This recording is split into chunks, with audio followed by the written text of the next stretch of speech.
guys, so for today's video, we are celebrating our 6th anniversary. Yes po, 6 na taon na po kami ni Carlo and we decided to celebrate it at Swim at Cecil's located at Casimero, Alabang, Zapote Road. So 9 AM na nga po yan ng umaga, dapat na nandyan kami. Pero nakapunta po kami mga alas 10 na since kailangan pa po naming tapusin yung mga linuluto naming pagkain na dadalhin. So ayan no, habang nag-aantay, binidyohan ko muna yung labas ng resort, yan po siya. And then, nagbabayad na po si Carlo para po sa entrance fee and at the same time po para po sa aming cottage. So, ayan o, nagbi-video tayo dyan. Ang kinaganda lang dito kasi napaka-affordable ng cottages nila. So, ngayon no, dito sa part na to, pinapakita ni Carlo kung ano yung laman ng aming cooler. Kasi po, may bayad pala ang ipapasok mong alak, soft drinks and all. So, talagang mapapagastos ka. Pero, okay lang yan kasi kahit papano may naitabi naman ako na konti lang naman pero okay na no. So ayan po, pagpasok po namin na ito po agad ang bubungad sa inyo, si Incredible Hulk. Ayan. So, sabi nga ni Ryan, ate, picturean mo ako. Sige, pagbigyan natin yan. Kasi nagpapapicture siya. Okay, so ayan, naghahanap na nga si Carlo kung sino ang mag-a-assist sa amin. Kasi ang sabi sa amin doon, may mag-a-assist daw sa amin pagpasok po namin. So, makikita nyo yung loob ng resort. Yan ang loob ng Swim at Cecil's Resort. So, maganda siya. Yung pambungad pa lang sa akin, nagustuhan ko na agad siya compare sa other resorts na napuntahan ko na dito sa Manila. So, ito, somewhat kung i-rate ko siya, 10/10. So, parang nasa 9 or 10, ganon. Well, anyways, ang inano ko lang dito kasi sobrang init nga, wala siyang parang cover, oo. Talagang kapag naligo ka, talagang mangingitim ka kung talagang naka-swimsuit ka lang, ganyan, no? So, ayun, may nag-a-assist na yan sa kay na Carlo kung saan kami pupwesto. And taran! Diyan kami pumwesto. Diyan kami hinatid nung nag-a-assist. So, ayan, no? Sabi ko kay na Carlo, sige, ilabas nyo na yung mga dala natin. So, ayan, no? Tuwang-tuwa nga dyan si Ryan kasi gusto na nga rin niyang maligo. Kasi excited siya. Oo, siya ang number 1 na excited dyan sa planong maligo. So, ayan yung swimming pool. May pool para sa mga bata. May pool para sa mga adult. Actually, bilang ko, nasa 4 yung pool dyan. Ay, hindi. Mga nasa 5 ata. Oo, nandun pa kasi sa area na yun. Yung may sa malilim na may puno. Meron pa din doon. So, marami siyang mapapagliguan mo talaga. Pero doon tayo mamaya sa adults. Ayan, so nilalabas na ni Carlo at ni Ryan yung mga dala naming pagkain na prepare po namin.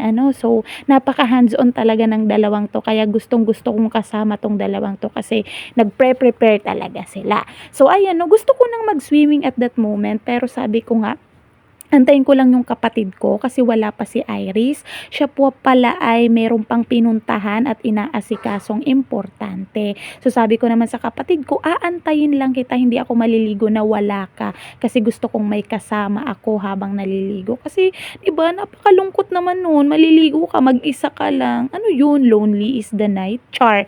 Hindi. So yun nga, so much for that. Ilang minuto lang at dumating na ang ating magandang kapatid. Ayan siya. Sabi ko nga sa kanya, paano ka nakapunta dito? Hindi kita sinundo sa labas. So, napansin ko na lang talagang pumasok na siya sa gate, nagbayad ng entrance fee niya and all. Kasi ang batang to, nakaka-proud talaga sa batang to. Kasi alam na alam niya nang gumamit ng Google Map.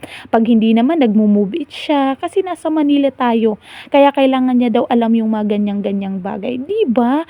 So, ayan, sabi pa nga niya, sorry, na-late ako, nagantay pa kayo. Pero sabi ko nga, simulan na natin yan sis. So ayan, mag-iinuman na kami and kakain na kami kasi mamaya-maya kami na ay magsiswimming. Diba? Ang ganda-ganda ng kapatid ko. Napakaputi na niya. Maputin pa kaysa sa akin. Char. So ayan. So yan no, naligo na kami. Sabi ko kay Carlo, videohan mo kami para maipakita sa ibang kapatid namin na eto kami nagsiswimming pool habang nag-e-enjoy kayo sa fiesta dyan. Char. So ayan. So medyo alanganin yung height natin dyan. Kaya nakakapit tayo sa may gapaganyan nila.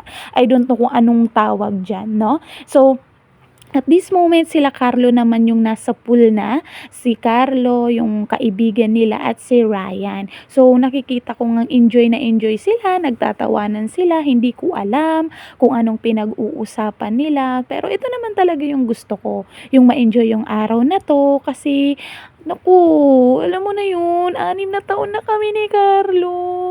Ang tagal kami ng ganito, nakatiis siya sa ugali ko, char. So, ayan, no? So, nag-e-enjoy sila, nag-e-enjoy din akong makitang nag-e-enjoy sila. So, ayan, no? So, sabi ko nga sa sarili ko, ito yung kignaganda ng page na to kasi gusto ko siyang maging memories ng mga pinagdadaanan, ng mga experiences namin kasi might as well, no? 3 years, 5 years from now, babalikan ko yung video to. Ito pala yung ginawa namin, celebration namin nung 6th anniversary namin. So, more anniversaries to come pa sana sa aming dalawa, no? And of course, ayan, so habang nag-e-enjoy sila, nagbi-video-video lang din ako dito. Tinitingnan ko kung gaano kasaya yung mga tao habang ini-enjoy yung moment na to. And then, ayan si Ryan, no? May tama na ng alak, kaya sumasayaw na. Pati yung kaibigan niya, gumiling naman si Ryan. Talaga naman. Oo, masasabi mo talaga na dancer ata siya. Macho dancer, ganon. So, may kumakanta dyan actually. So, hindi nyo na maririnig kasi nga minute ko siya, no? So, natatawa na lang ako sa kanilang dalawa. Hindi ko kaya ang level of confidence ni Ryan kasi tingnan mo naman. Sumayaw pa naman sa madlang people. Ang dami-dami pang naliligo dyan. Pero tingnan mo kung makagiling siya. Well, anyways, basta nag-e-enjoy ka, sige, support kita dyan, Ryan. Kasi wala na kami dito ng kapatid ko. Naiwan na lang dito si Carlo, si Ryan at si Kilong. Di ko alam na ganyan na ang pinagagawa nilang tatlo.